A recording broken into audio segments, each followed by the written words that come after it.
A ver, ahí está. Hola a todos los que están viendo este video. Estamos hoy con un invitado de lujo que es Rafael Aita, el Capitán Perú. Él es docente, escritor, además ingeniero industrial, investigador científico y otro montón de cosas más. La verdad que es un honor tenerte acá, Rafael, y gracias por tu gentileza a venirte aquí. Y bueno, la presentación la quiero hacer breve, así vamos directamente al tema. Pueden ver los libros, que son 4, de Rafael.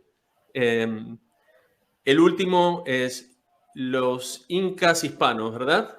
Y después tiene Sí, 2 novelas históricas y hay otro libro más que no me acuerdo. Ahí está, listo. Perfecto. Bueno, la cuestión, yo te digo, yo escuchaba de vos, vi algo así, te vi con el escudo de capitán, pero digo, bueno, es un youtuber más como yo, un loco así, suelto, como yo. Yo me ¿viste? Pensaba. Pero después empecé a ver más y tenés muchos estudios, tenés una preparación increíble y te escuché hablar de filosofía y de cosas que conectaban con lo que yo quiero empezar a hablar porque ya estoy un poco fastidiado de siempre estar oponiéndonos contra la leyenda negra y estamos ahí siempre en una postura de adversidad, de la contienda contra, ¿no? Y rara vez tenemos oportunidad de hablar de soluciones, de decir hacia dónde avanzar, qué hacer. Entonces, cuando te oí hablar de esto, dije, qué bueno hablar de este asunto. Y bueno, te voy a dar básicamente el micrófono para que te despaches. Para los que nos están oyendo, si nunca escucharon hablar de la leyenda negra, les voy a decir que se trata de todo, probablemente todo lo que crees vos en este momento, si no escuchaste hablar de la leyenda negra, todo lo que crees sobre la conquista de América, del imperio español, de nuestra identidad, todo eso es lo que es probablemente la leyenda negra porque es una campaña de propaganda que tiene muchísimo tiempo. Y si ya escuchaste, entonces este es realmente un buen programa para vos para ver otras cosas, para ver hacia dónde avanzamos. Y me callo la boca, te doy el micrófono, despachate, Rafael, como quieras, para hablar de cuáles son las soluciones. Estamos atrapados en un pensamiento dicotómico, hegeliano, marxista, y estamos tratando de solucionar la cosa con el mismo pensamiento que nos llevó al problema. Adelante. sí, claro, precisamente, ¿no? Como bien has dicho, ya la leyenda negra está tan difundida que a veces ni siquiera nos damos cuenta que estamos en leyenda negra, ¿no? Y bueno, la leyenda negra, ¿qué es? Muchos dicen, no, que no existe. Estamos tan sumergidos en ella que muchos dicen que ni siquiera existe. Pero se define como la manipulación, exageración, omisión, tergiversación de datos y hechos históricos con la finalidad de dejar mal a una institución, una organización, un país, en este caso sería España, ¿no? Porque, ojo, mira, leyenda negra no solamente significa inventar datos. La leyenda negra puede tomar datos que existieron. Por ejemplo, ¿no? El oro del rescate de Atahualpa. Pero tomar ese dato, sacarlo del contexto y generalizarlo. Y decir, los españoles solamente vinieron a robarse el oro a América. Como si hubiera sido lo único, sin toda la obra, la construcción de universidades, de hospitales y de un imperio, básicamente, que se omite, porque la leyenda negra también es omisión de datos, ¿no? Allá, si yo tengo un hecho histórico que me desmonta o que va en contra de la leyenda negra, lo ignoro, no existe. Y es por esa razón que el día de hoy escuchamos decir tan naturalmente, España solamente vino a saquear, a robar, a matar y a destruir. Obviamente, eso es leyenda negra. porque tenemos evidencia de que existió una organización política, cultural, educativa, que se desarrollaron las artes, las ciencias, las letras en nuestro continente, en época de los virreinatos, pero eso se omite. Y si yo digo, oye, pero un momentito, en el Perú se fundó la Universidad de San Marcos 200 años antes que cualquier universidad en Estados Unidos. Nadie lo sabe. O si yo digo, el segundo diccionario que se hizo después del diccionario en español fue el diccionario en quechua. Incluso antes que el diccionario en inglés, en alemán, en italiano, se hizo un diccionario en quechua por evangelizadores españoles. Nadie lo sabe. Se omite. Ah, no, eso no existe.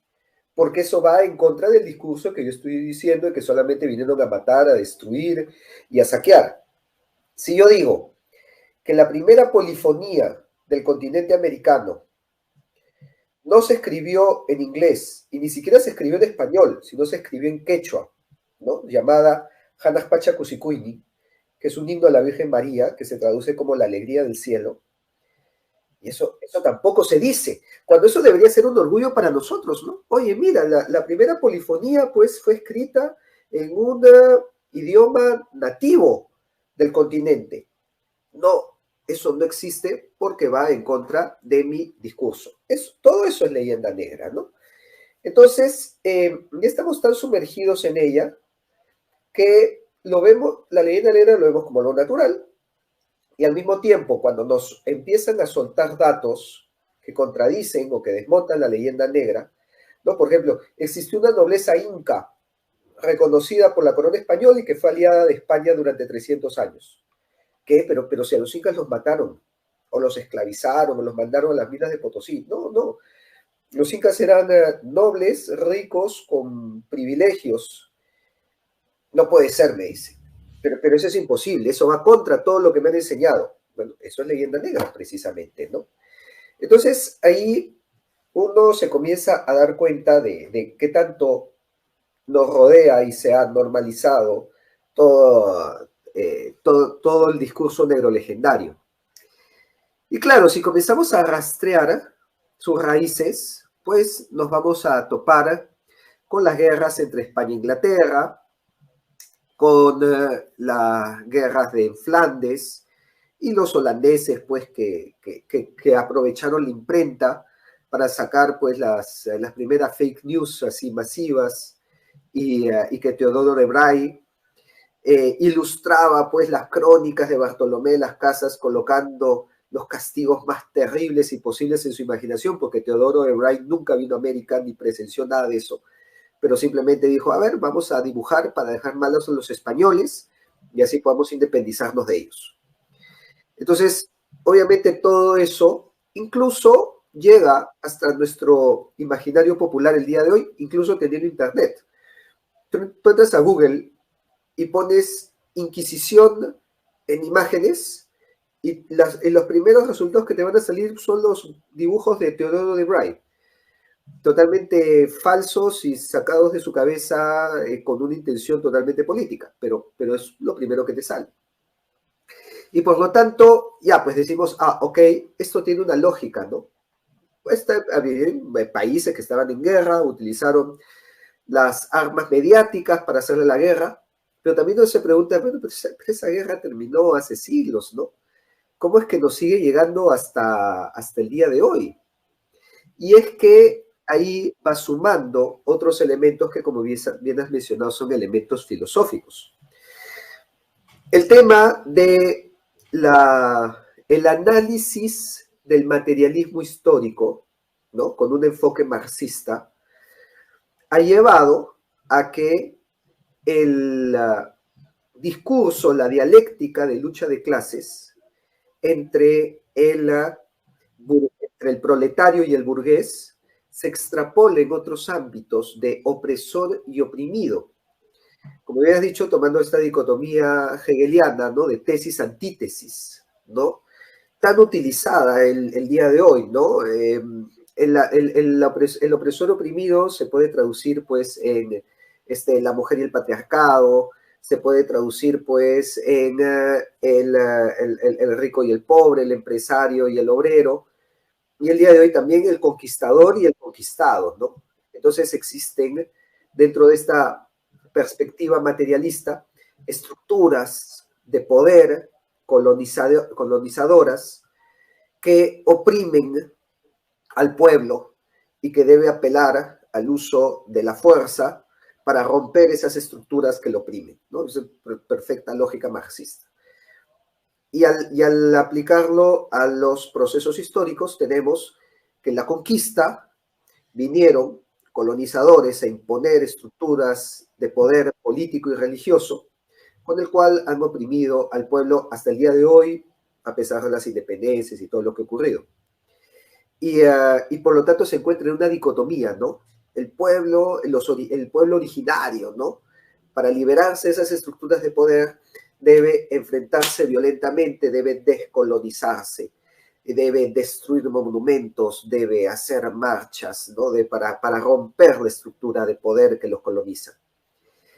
Y lamentablemente eso lleva también que los que están al otro lado, que supuestamente deberían ser contrarios a la leyenda negra, buscan combatir, ¿no? Buscan contrarrestar estos movimientos indigenistas, pero también apelando a una dicotomía hegeliana, ¿no? Y diciendo, no, nosotros reivindicamos España, nosotros somos hispanistas, porque del otro lado eran también opresores, ¿no?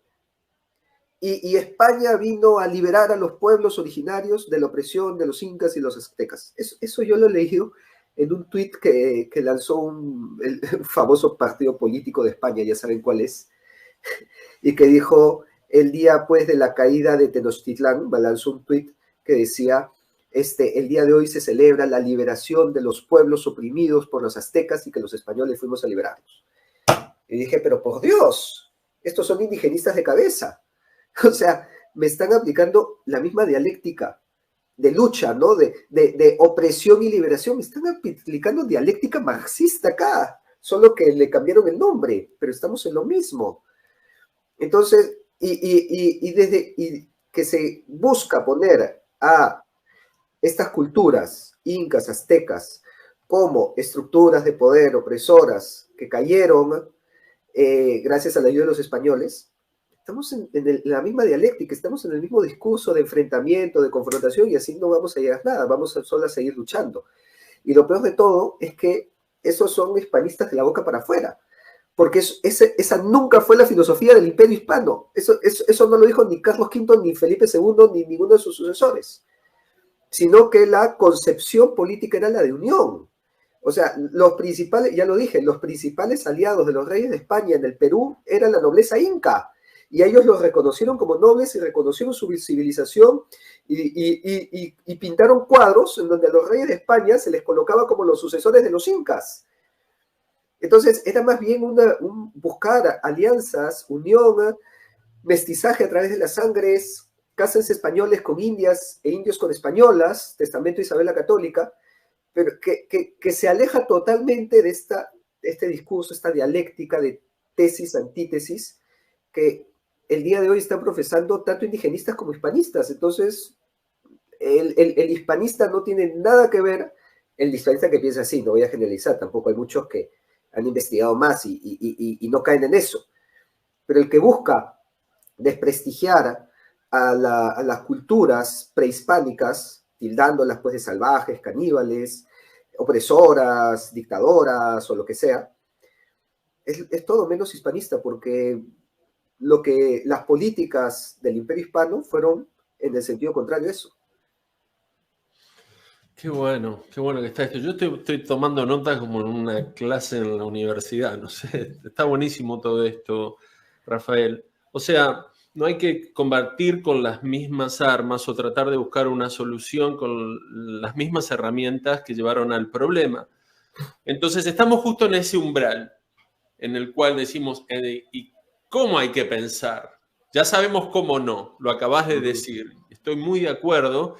y me encuentro curioso, y ahora investigando me he puesto a estudiar un poco a Francisco Suárez, al padre Vittoria, por ahí la escolástica, no estoy viendo y aprendiendo. ¿Qué me dirías a mí o qué le dirías a un hispanista que dice, tenés razón, che, no lo había pensado? Entonces, ¿cómo hago? ¿Cómo se piensa como esos grandes hispanistas? Sí, bueno, precisamente lo que has dicho, leyéndolos, ¿no? Entonces, por supuesto, la Escuela de Salamanca, Francisco Suárez, es lo que marca la línea eh, de pensamiento en lo que sería el Imperio Hispano, y leyendo la historia, ¿no? Y claro, con la historia nos comienzan a cuadrar muchas cosas. ¿Por qué? Porque al leer la historia tú te das cuenta de todos los sesgos que nos han metido en nuestras clases, ¿no? Ya sea, no sé, colegio, universidad, en algunos casos. Por ejemplo, un sesgo típico es con respecto a la monarquía, que, claro, eso lo veo bastante incluso entre hispanistas americanos. Obviamente en España no, porque ya tienen una monarquía, pero en América se nos ha enseñado tanto a exaltar las repúblicas que nosotros inconscientemente ya incluso satanizamos las monarquías. Y claro, cuando yo converso con alguien exactamente igual y me dicen, oye, bueno, sí, ya, tienes razón. Entonces, ¿qué hacemos? Y le digo, bueno, pues el sistema político que mejor funcionó en nuestros territorios era la monarquía. Me dicen, no, pero nosotros no vamos a volver a la esclavitud. Como si fueran sinónimos, ¿no? ¿Por qué? Porque a nosotros nos han enseñado la monarquía francesa, que era, o sea, el modelo de monarquía, cuando nosotros nos dicen piensa en un rey, la figura que pensamos es la del rey francés absolutista de Luis XIV, el rey sol, el Estado soy yo, ¿no? L'état est moi, el Estado soy yo. Entonces, cuando pensamos en un rey, pensamos en ese rey. Decimos, no, pero ¿cómo vamos a concentrar a todo el Estado en una sola persona? Eso, y volver al absolutismo, como si ese fuera el único modelo. Y así lo pensamos que fue obviamente la monarquía española, ¿no? Decimos, bueno, pues los reyes eran así, los reyes eran absolutistas, ¿no? Los reyes eran tiranos. Cuando más bien Francisco Suárez escribe todo un pasaje, todo un artículo contra a favor del tiranicidio, ¿no? Cómo es legítimo desbancar a un rey tirano. Y precisamente si lo escribe Suárez en la época de la monarquía española es porque el rey español no lo era. Porque el sistema político del Imperio Hispano era distinto al francés. Y para eso tenemos que entender de dónde venía. Y acá tenemos dos fuentes, España y Alemania. Porque recordemos que los reyes de España durante el descubrimiento, o sea, durante la conquista, y me estoy refiriendo a la descendencia de Isabel la Católica, eran los Austrias, era la dinastía de los Habsburgo, ¿no? Desde Carlos V, eran Habsburgo. Y por lo tanto trajeron el sistema político que se practicaba en el Sacro Imperio Romano Germánico, el cual era de una monarquía compuesta. ¿Qué es una monarquía compuesta? Una monarquía compuesta se le conoce como la suma de reinos y señoríos en la figura de una persona, cuyo poder descansa, radica en sus príncipes o señores feudales. En el caso del emperador, y esto es algo también que nos descuadra, en el caso del Sacro Imperio Romano Germánico, el emperador era elegido a voto. Oye, ¿pero se puede votar en una monarquía? Claro, la monarquía electiva. Los príncipes electores se reunían para votar por el emperador, ya sea un voto de confianza o un voto de no confianza y decían, no, no queremos que el hijo que no queremos que sea. No le damos voto de confianza y elegimos a otro. Esta era la figura que llega a América y que coincidía con la política española, porque recordemos que España era una suma de reinos, el reino de Castilla, el reino de Aragón, el reino de Navarra, el reino de Granada. Conformaban los reinos de España y que después se va sumando el reino de Sicilia, el reino de Nápoles y como ellos, el reino de Nueva España y los reinos del Perú, que ocupaban el mismo estatus, el mismo nivel que los demás reinos, que el reino de Nápoles, que el reino de Granada, que el reino de Navarra. Es más, tú vas al Salón de Reinos de Madrid y vas a encontrar los escudos de todos los reinos de la monarquía hispana. Vas a encontrar el escudo de Nápoles, el escudo de Granada, el escudo de Aragón, el escudo de Castilla y al mismo nivel el escudo de Nueva España y el escudo del Perú. Porque el imperio hispano era un imperio de reinos. Era la suma de todos estos reinos gobernados por virreyes que se unían bajo el manto del rey de España. Esto funcionaba tanto en España como en el Sacro Imperio Romano Germánico. Entonces, cuando comenzamos a leer eso, decimos, ah, caray, nos cambia la forma de pensar, porque a nosotros nos han enseñado de una monarquía absolutista, vertical, concentrada en el rey, que era el rey Sol, que era el que aglomeraba todo el poder. El rey era el Estado. Y cuando nosotros vemos eso, cómo funcionaba en América, era otra cosa totalmente distinta. Y claro, en el caso de América, ¿dónde reposaba el poder del rey? Claro, en su representante, el virrey, pero en los curacas locales.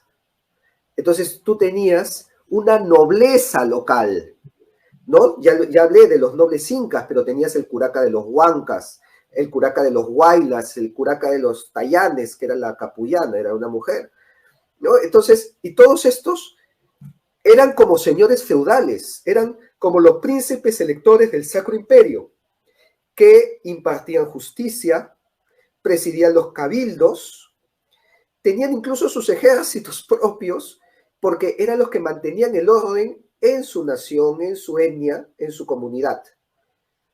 Incluso tenían sus propias leyes, siempre y cuando no contradigan a las leyes de Castilla. Pero armaban su propio código legal y contribuían con tributo y con la mita, ¿no? O sea, personas que trabajan y el tributo, pero manejaban su propia estructura, su propia nación. Y ahí vemos y decimos, ah, caray, oye, pero entonces esto no es lo que me han contado. Y ahí se comienzan a caer todas las leyendas negras, principalmente la leyenda del colonialismo, porque así no funciona un sistema colonial, pues. Un sistema colonial que es extractivo no reposa sobre los curacas locales, no genera infraestructura, y no tiene el sistema de monarquía compuesta. Sí, sería el peor sistema colonial que se podría imaginar. Son muy malos al hacerlo porque va contra... Exacto, sí, por supuesto, sería un sistema colonial que sería autónomo al primer abuso, comienza a decir, ya bueno, muchas gracias, chao, se acabó. Claro. Y entonces, ¿cómo se aplica esto a la actualidad? Me volaste la cabeza con todo esto, me estás desmontando la leyenda negra que tenía con eso, porque cuando empezás a defender o a hablar de la monarquía de otra manera, yo te escucho, ¿no? Claro. Porque ya tengo un entrenamiento y digo, bueno, a ver, hay algo que por ahí entendí mal o me contaron que no era así. Entonces estoy aprendiendo, pero me pregunto, ahora, ¿cómo lo aplicamos esto? Claro, ya los engranajes comienzan a moverse, ¿no? Ahora, ¿qué es lo que pasa? Ahora sí tenemos una realidad muy diversa, en donde incluso sigue funcionando lo que funcionó en el virreinato. De repente, no tanto en países como Argentina, Chile, Colombia, porque es más en los Andes. Los países de Ecuador, Perú, Bolivia, tienen una frase que ya la he escuchado en más de una ocasión, que dice, la ley se aplica hasta los 3.000 metros sobre el nivel del mar. Y esa es una verdad, porque tú te vas a todas las comunidades que viven por encima de los 3.000 metros sobre el nivel del mar, y el Estado no llega, primero, y la ley no llega. Entonces, tú encuentras en las noticias de Perú, de Bolivia, que de cuando en cuando salen, ¿no? En la comunidad tal, tomaron al alcalde y como lo acusaron de corrupción, lo llevaron a la plaza, lo desnudaron y lo apalearon, o lo flagelaron. Y nadie es castigado por eso. Y obviamente, eso atenta contra nuestras leyes republicanas. Pero aún así se deja, ¿no? Dice, no, pues, pero ¿qué vas a ir? El Estado no llega. Y siguen haciendo su propia justicia y llevando sus propios fueros, como en la época del virreinato. O sea, funcionaba más así. Y claro, cuando tienes mucha diversidad de etnias, como por ejemplo, aymaras, mapuches, ¿no? Cañaris, huancas, cajamarcas, muchas de ellas el día de hoy están buscando esa identidad. ¿No? Entonces dicen, bueno, pero nosotros ¿quiénes somos? Nosotros tenemos autoridad sobre esta tierra. Pero piensan que son los españoles los que se la han quitado. Y ellos tienen autoridad sobre esa tierra reconocidas por las leyes de los españoles. Porque las leyes de Castilla otorgó títulos de propiedad a las comunidades sobre sus tierras. Entonces, por supuesto, tienen todo el derecho de sentirse dueños de su tierra. Pero esos títulos de propiedad fueron disueltos con la llegada de la República. Llegan las repúblicas, llegan las independencias, y a todos estos aymaras, mapuches, quechuas, se les dice, muy bien, estamos en un nuevo régimen, ya no nos rige la ley española, ya no nos rigen las leyes de Indias, ahora tenemos nuestras propias leyes nacionales, que son iguales para todos. Ojo, en las leyes de Indias, no todos eran iguales, no en un sentido discriminatorio, sino en el sentido que las comunidades hacían sus propias leyes y tenían sus propias autoridades y sus propios fueros y su propia justicia. Entonces, cuando viene la República y dicen, no, ahora ustedes van a obedecer las leyes de la República, les quitaron el piso. Y eso generó un conflicto que es el que se ha arrastrado hasta el día de hoy y que es por lo que está luchando el indigenismo, que dice, no, pero esta es nuestra tierra, nosotros queremos manejarla. Eso, así es como se manejaba en el virreinato. En el virreinato a la comunidad, pero claro, eran títulos comunitarios. Y a la comunidad se les daba el título de propiedad y decía, esta comunidad es dueña de esta tierra.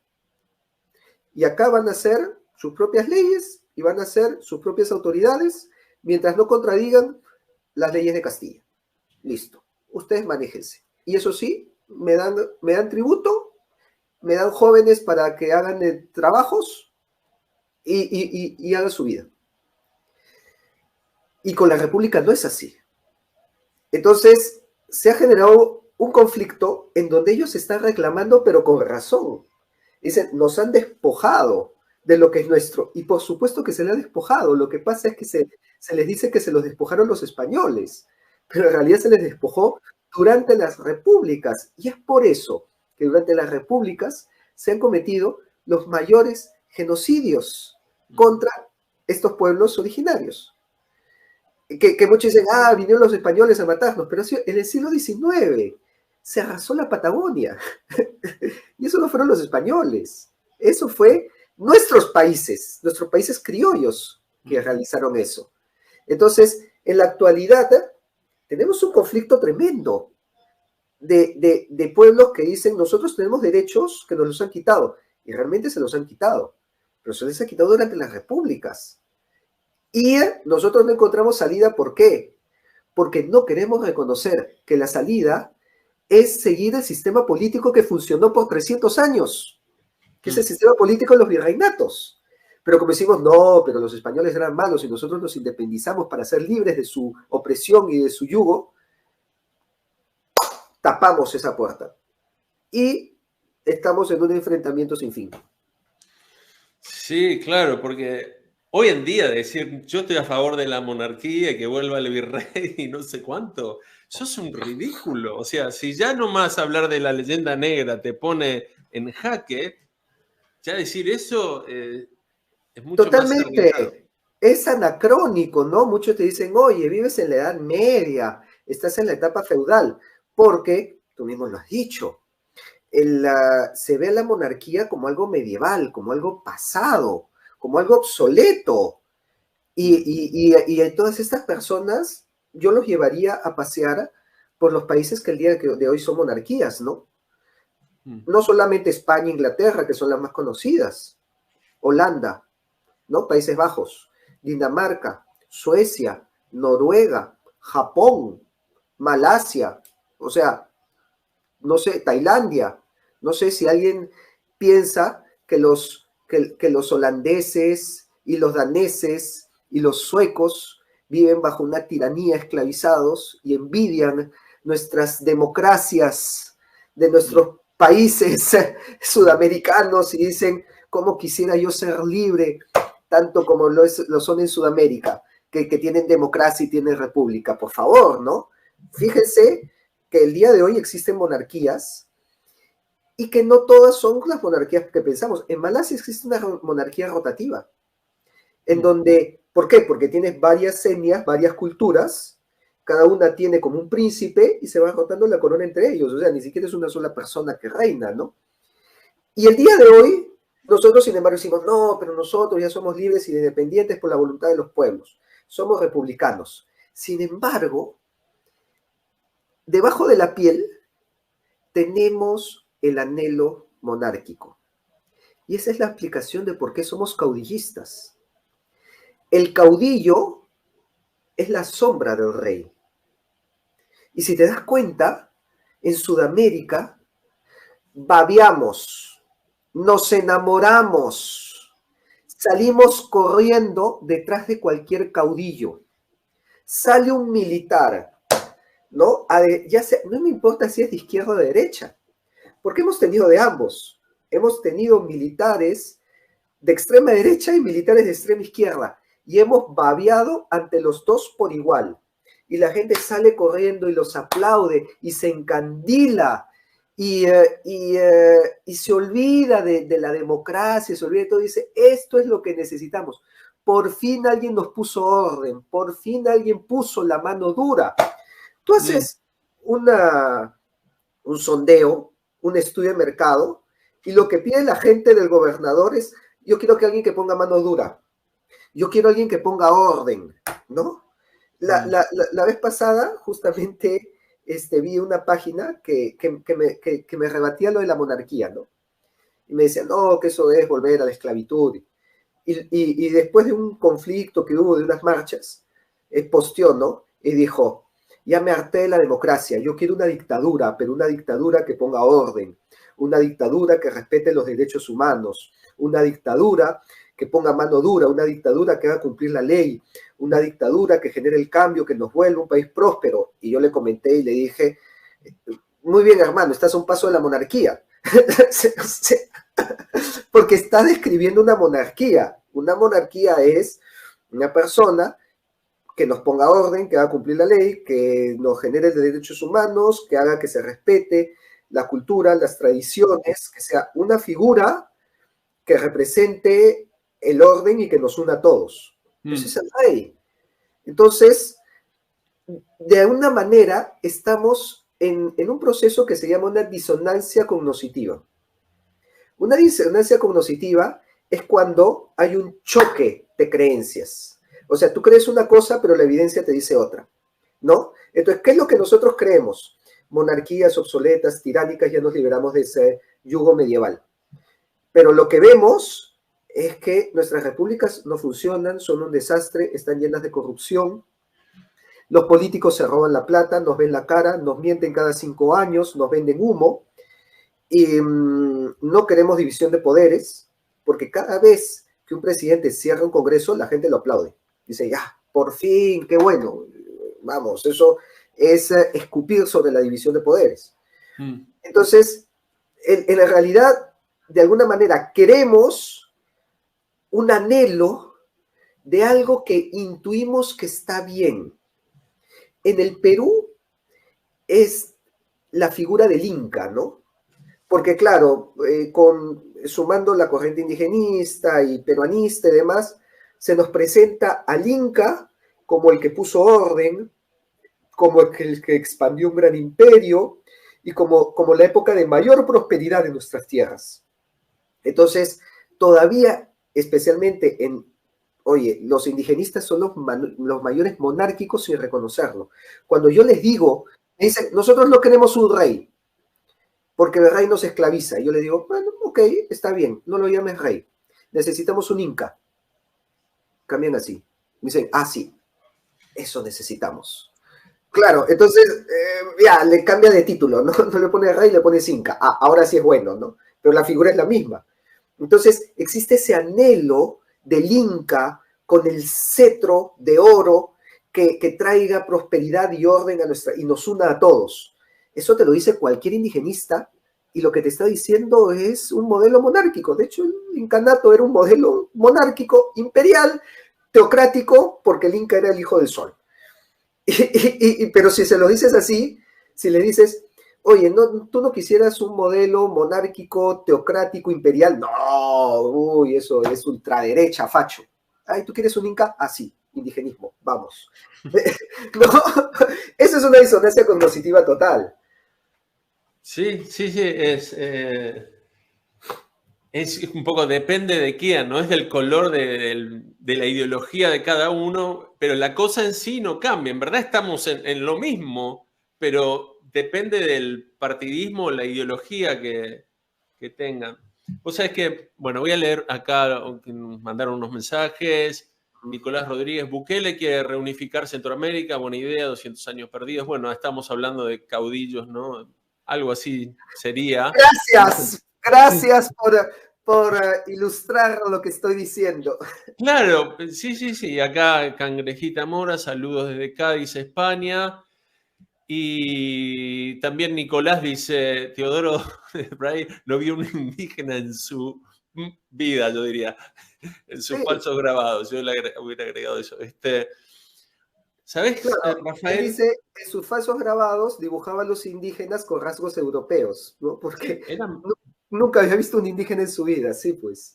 está ahí, o sea, muchas veces la verdad de lo que decimos está a plena luz del día, está en la sangre, en la arquitectura, en las calles, en el idioma, está todo alrededor. Hay un efecto diabólico de mentira montada sobre la realidad misma, ¿no? Es muy, muy curioso eso, pero bueno, solo 500 años de una propaganda puede lograr eso, que alguien esté así, que alguien con un apellido perfectamente español, encumbrado, incluso algún presidente, se pone en el papel del indígena y es como muy raro, ¿viste? Pero vamos, eso mismo sucedió en las últimas elecciones, en donde gana Pedro Castillo, y a la toma de mando se va a Ayacucho, donde invita a Evo Morales, y delante de todo el pueblo de Ayacucho y delante de Evo Morales, hace una ceremonia donde le entregan un barayoc, que era un cetro de gobierno en la época incaica, ¿no? Entonces, y él sale con un barayoc como si fuera un curaca andino, y Evo Morales aplaudiendo, Y dije, pero estos sujetos anhelan un imperio, porque me usan todos los símbolos del imperio, el cetro imperial, ¿no? Y claro, pero si se los digo así, ¿ustedes quieren un imperio? No, no, eso es ultraderecha. Ah, ya, pero toma el Barayok imperial, así, obviamente, ahí. ¿Vos leíste el libro de Carlos Rangel, Del buen salvaje al buen revolucionario? Claro, así es. Bueno, él ahí hace una crítica del caudillismo que es la que yo tengo en la cabeza. Ahora vos me estás dando otra perspectiva. Lo estoy pensando, ¿no? Hasta ahora lo tenía como una patología nuestra. Ahora veo que puede haber algo bueno en esto y tal vez una deformación de algo que es bueno, como sucede muchas veces con el mal, que parte de algo bueno, ¿no? Es Totalmente, por la supuesto, carnada. claro. Entonces, hay tal vez esa intuición que vos decís, pero está siendo aprovechada o llevada por malos caminos. Incluso por aquellos que se encumbran, que yo lo veo, cualquiera lo puede ver, que el tipo que se encumbra y es una suerte de caudillo del partido que sea, quiere perpetuarse también y no se van, y no se, en nuestros países no se van nunca. ¿Y qué está pasando? ¿Viste? Yo me he quedado pensando, ¿qué nos pasa? ¿Tenemos una enfermedad? ¿Qué, que seguimos con esto, ¿no? Así que tu análisis lo integro a lo que dice Carlos Rangel y bueno, lo tengo ahora para pensar algo que viene a abonar esto, ¿no? Sí, claro, es Eh, que esta figura del rey ha sido tan fuerte, especialmente en los pueblos andinos, que no querían aceptar otra moneda. Porque claro, la moneda, el real de A8, tenía la cara del rey. Entonces, ¿qué es lo que te dice? Te dice, este señor que está ahí respalda el dinero que tú tienes en tu mano. Allá, me siento seguro. Viene la independencia, dice, no, no queremos España, vamos a sacar una nueva moneda. Y dice, danos tus monedas, ya no van a valer, y ahora te damos estos papeles impresos. Y los andinos no querían, o sea, no, ese papel, ¿qué rayos es ese papel, esa porquería que vas a imprimir en cualquier imprenta? claro. ¿De quién tiene el rostro ahí? No, que tiene el rostro de un héroe. Y ese quién lo conoce, ese me va a respaldar mi dinero, ese ya se murió. El señor que aparece en esta moneda está vivo y me respalda que lo que esto vale. Claro. Y no querían renunciar a las monedas del rey de España, porque reconocían ahí un respaldo tangible. Ahora yo te doy un papel con el rostro de José de San Martín. Ya se murió San Martín, ya, o sea, yo a quién le voy a reclamar el valor de este papel. Y eso estuvo hasta el siglo XIX, incluso inicio del siglo XX, en, en el interior del país existía esa mayor confianza en una figura visible. Y claro, el día de hoy ha sido cambiada por el caudillo, ¿no? Ok, ya, no tengo el rey, nos libramos del rey, pero su lugar está vacío. Y ese lugar está ocupado por espejismos, por Hugo Chávez o por cualquier caudillo militar, Velasco, Odría, Pierola, ¿no? Videla y cuantos más, ¿no? Que han buscado ocupar ese lugar de poder, de seguridad, de tener un respaldo, ¿no? Decir, él hace la ley cumplir. El día de hoy, ¿quién hace la ley cumplir? No, que las leyes las hace el Congreso, que las implemente el Ejecutivo. Ya, ¿quién es el Congreso? O sea, son entes demasiado abstractos para una mentalidad que por milenios ha estado acostumbrado a ver a una persona con un cetro. Tú le quitas a esa persona y le pones el Congreso, el Ejecutivo, el Poder Judicial y no lo ve. Dice, no, yo no quiero eso. Yo quiero a este señor con el cetro en la mano y que me ponga orden. Ahí yo confío. Y ese es el gran problema de todos los Andes, de todos los que se llaman a sí mismos pueblos originarios, que no quieren esa democracia. No, es como, si te das cuenta, es como si nos hubieran dado una camisa que no es de nuestra talla. Entonces estamos incómodos, ¿no? Estamos como que nos queremos poner la camisa y no nos cierra, y por partes pues el brazo es más largo y por partes pues se nos sale un rollo. Y nos sentimos incómodos y a la primera que tenemos nos la buscamos quitar. Es porque le estás dando un modelo moderno, europeo o incluso anglosajón, ¿no? Porque recordemos que las figuras de las repúblicas se hicieron a semejanza de Estados Unidos, las 13 colonias, George Washington, pero se los estás tratando de poner a pueblos que han tenido otro modelo por 5.000 años.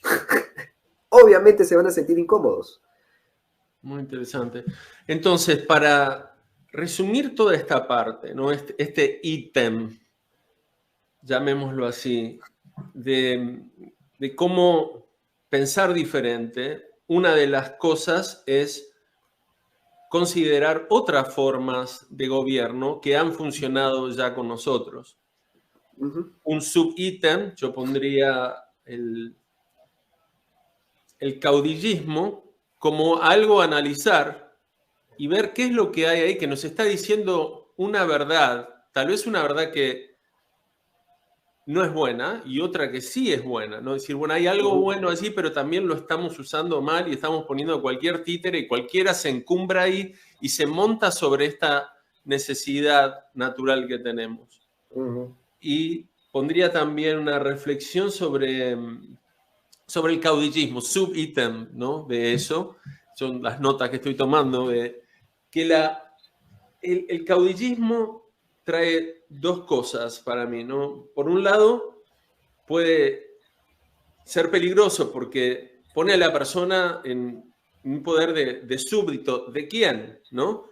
Y le puede quitar el poder personal de hacer algo y considerar su propia potencia, ¿no? Entonces, puede crear en ciertas personas y con descuidos a alguien muy, muy sumido, muy que no levanta vuelo, ¿no? Y a la vez, pienso que hay una cuestión de la abstracción muy interesante allí. Es decir, nosotros vamos a dar la vida por una abstracción, es muy difícil, por el Congreso, ¿por quiénes? No. Si yo la doy por ahí si soy tu amigo, por Rafael, no, por la amistad, ¿viste? Claro. No. Entonces hay algo valioso en personificar el poder, el sumo poder en la tierra, ¿no? Supeditado al poder de Dios, y tener a alguien competente, alguien que estamos de acuerdo, entonces puedo hacer algo también, ¿no? Eso es lo que pienso. Sí, totalmente. Y fíjate que eso funcionó tan bien en su época que cuando fue la rebelión de Gonzalo Pizarro, cuando se promulgaron las leyes de Indias, los que se sublevaron fueron los encomenderos españoles, porque las leyes de Indias protegían al indio y le quitaban poder a los encomenderos. Y curiosamente, los que peleaban a favor del rey eran los indios que estaban siendo protegidos por estas leyes y les convenía que los encomenderos no abusen de ellos. Se subleva Gonzalo Pizarro, dice no, que nosotros hemos conquistado esta tierra, y se subleva contra el rey. Fue el primer intento de independencia. A mí me queda la cuestión hasta ahora si Gonzalo Pizarro debería ser considerado entre los próceres de las independencias, pero bueno.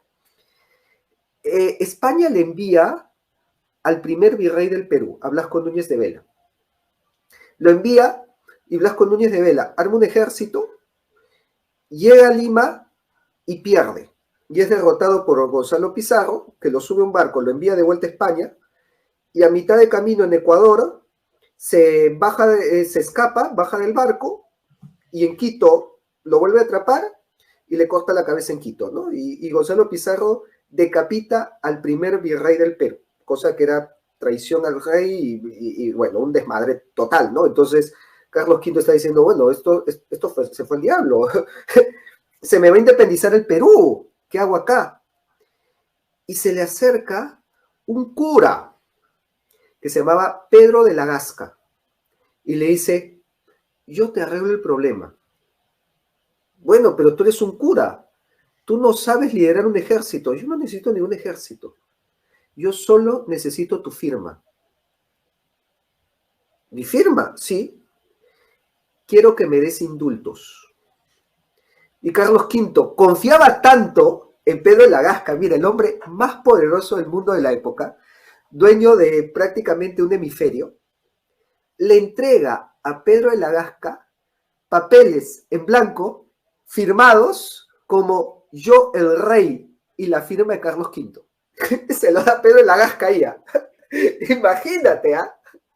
Si Pedro de la Gasca ponía, ahora yo soy el dueño del Perú, lo era. Y Pedro de la Gasca llega al Perú con los indultos en una mano y con la Biblia en la otra mano. Sin ninguna tropa, nada. Llega al Perú y comienza a repartir perdones. Oye, tú, ¿quién eres? Encomendero. Sí, que yo soy encomendero y las leyes de Indias, yo me he sublevado. Toma tu perdón del rey. Quedamos en nada, regresas al bando del rey. Allá. Tú, no, que yo peleé a favor de Gonzalo Pizarro, toma tu indulto del rey. No, que yo lo decapité al virrey, ya, toma tu indulto, ya, quedamos en nada, regresa. Lo dejó sin ejército a Gonzalo Pizarro, repartiendo indultos con la firma del rey. O sea, la palabra del rey era tan poderosa que un papel con su firma rindió a un ejército entero. Así era de poderosa la palabra del rey.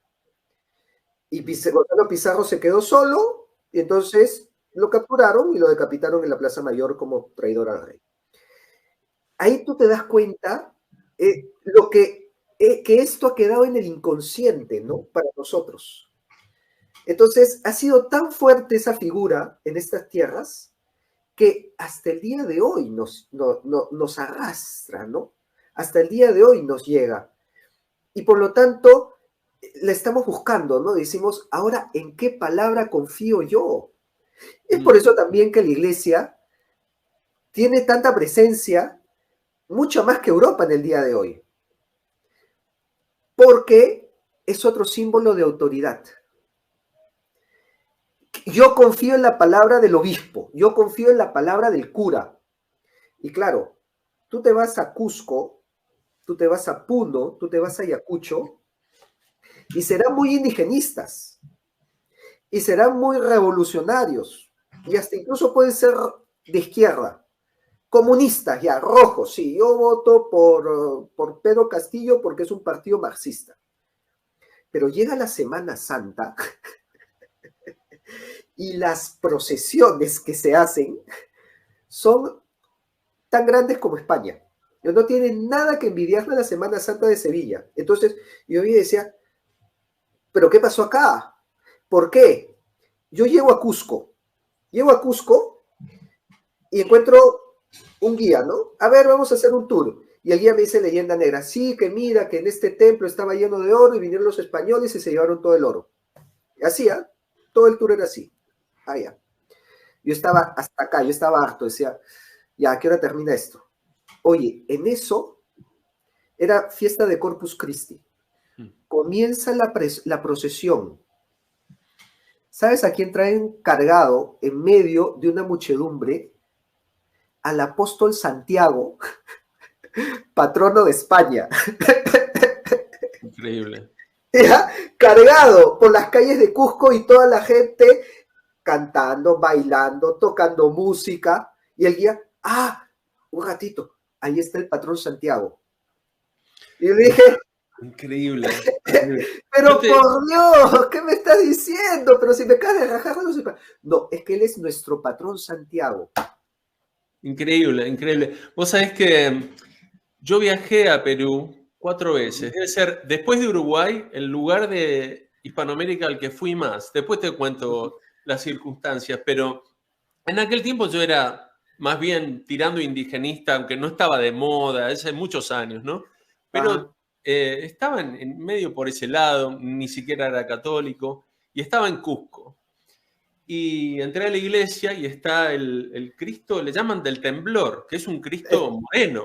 el Taita Temblores, el señor de los Claro. temblores. Sí. Y un día hubo una fiesta que salieron toda la gente indígena, bueno, inca, con sus vestidos niños. Había una cosa hermosísima y llevaban a este niño, perdón, a este Cristo y entraron a la iglesia. Y yo, fíjate, todavía yo tenía el efecto de la leyenda negra. Yo no veía eso, yo veía, lo indígena está vivo. Se me pasaba que iban a la iglesia, entraban y salían con el Cristo a cuestas. Y yo decía, qué lindo que sobreviven los indígenas. ¿Entendés? Yo tengo en mí la experiencia de eso, que puedo hablar Sí, de primera persona. exacto. ¡Wow! Lo tenía enfrente de mí, es decir, esta gente está alabando a Cristo. Han hecho un Sí, Cristo propio, han construido una catedral ahí, allá arriba de todo. Y a mí se me pasa eso y estoy viendo los vestiditos de colores. sí, ¿Entendés? Es sí. así el efecto, es muy raro, ¿no? No te preocupes que incluso se les pasa a muchos de ellos. Y muchos de ellos son indigenistas, sí, de que malditos españoles, ¿cómo posible que vinieron y nos robaron y nos saquearon? Incluso, como te digo, muchos de ellos votan por partidos rojos, votan por partidos comunistas, y después, no, la procesión, tenemos que ir a sacar a la Virgen de Belén, y están, sí, la Virgen, uy, la mamacha Belén, y yo digo, oye, pero, oye, ¿no te das cuenta de dónde viene esto? ¿Sabes quién es Santiago? Y ojo, no sacan a cualquier Santiago, ¿ah? Sacan a Santiago Matamoros, Ni más ni todavía. menos. En España sacas a Santiago Matamoros y se arma un escándalo. Pero en Claro, el Cusco sacan a Santiago Matamoros. Entonces, como te digo, disonancia cuando se los digo, le digo, ya, pero mira, esta es una fiesta barroca. O sea, las alfombras de flores tan preciosas que haces es tema barroco. La música es barroca. Las iglesias, la arquitectura, esta es una fiesta barroca. Y me dice, oye, tienes razón, ¿no?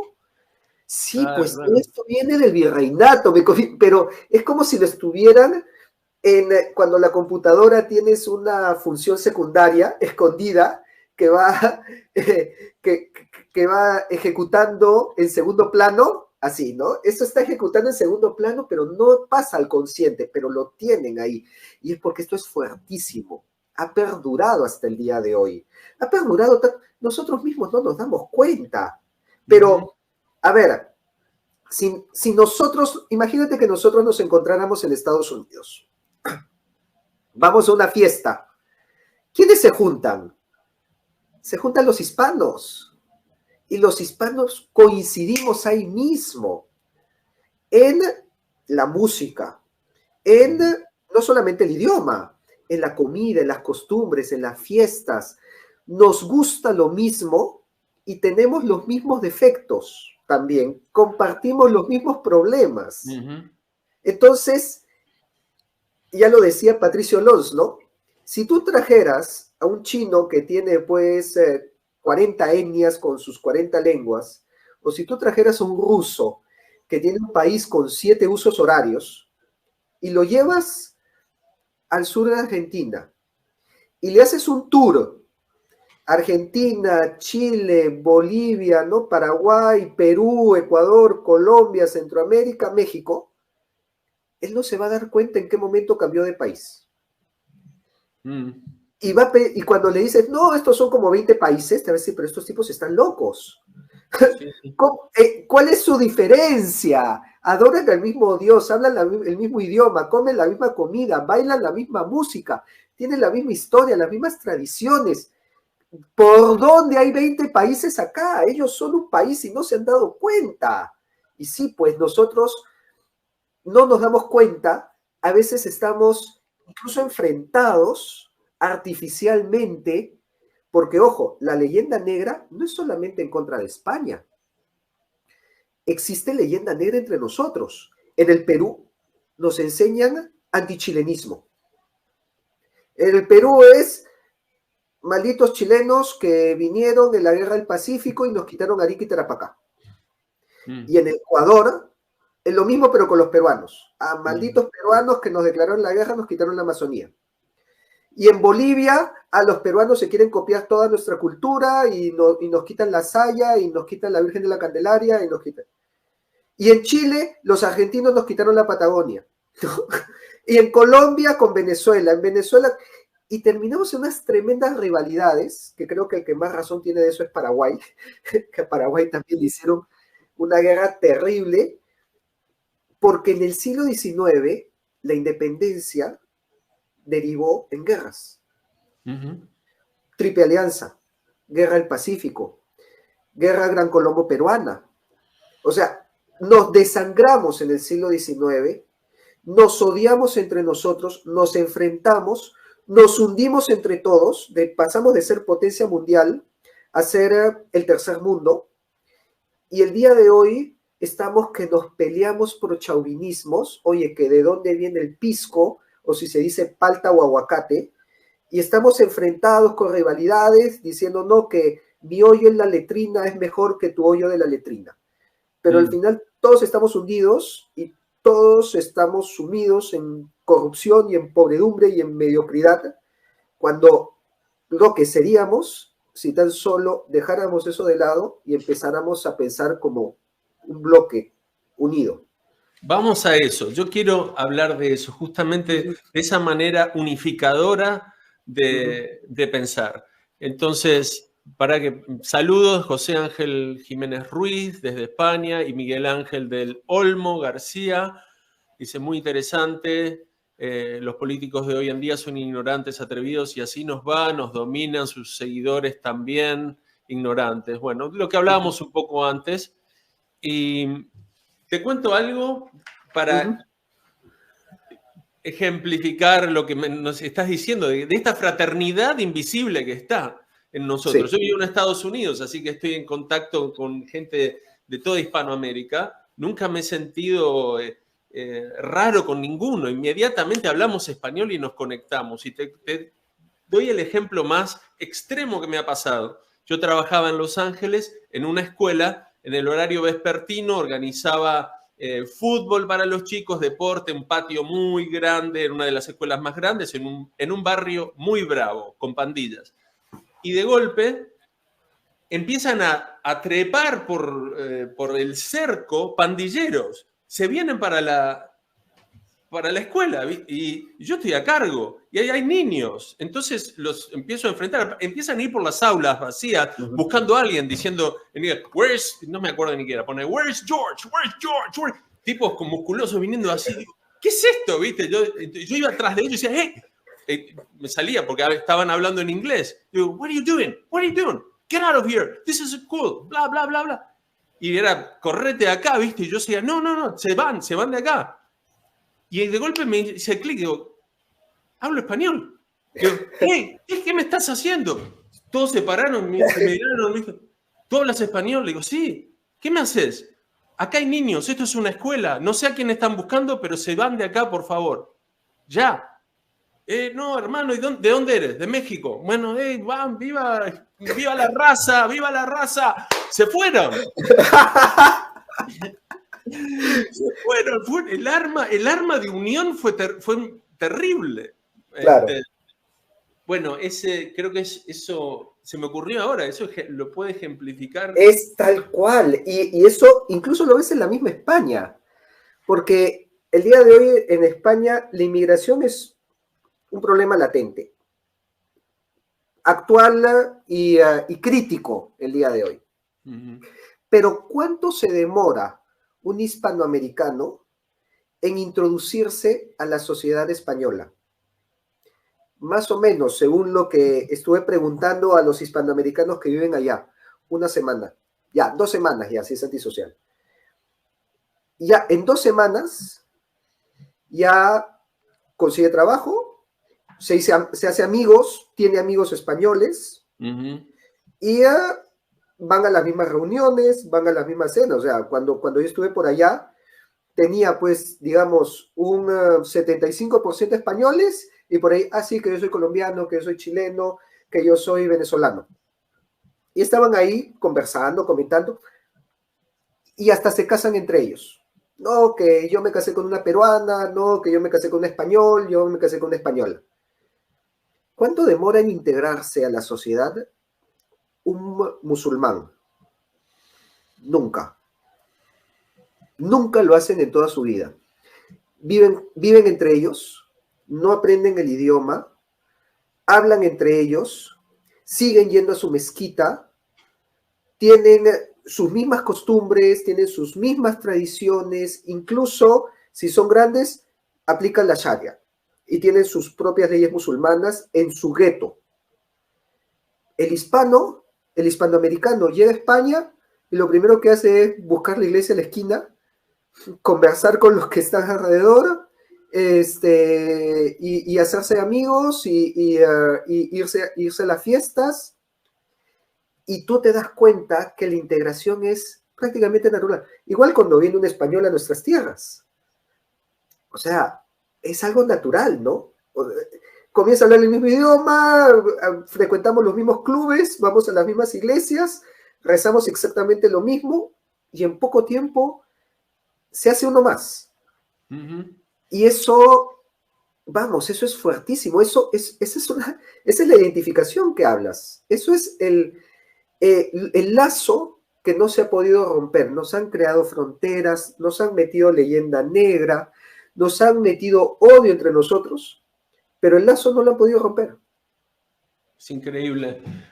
Entre las cosas que pueden ayudarnos, yo soy muy reticente a tirar soluciones, vaticinios, porque la verdad apenas puedo ordenar mi propia vida, qué voy a hacer geopolíticamente, ¿no? Pero sí sé por dónde puede ir, es decir, por la fraternidad, por la unión, por ahí vamos, no sé exactamente qué forma va a tomar, ¿no? Eso ya lo podemos decir, pero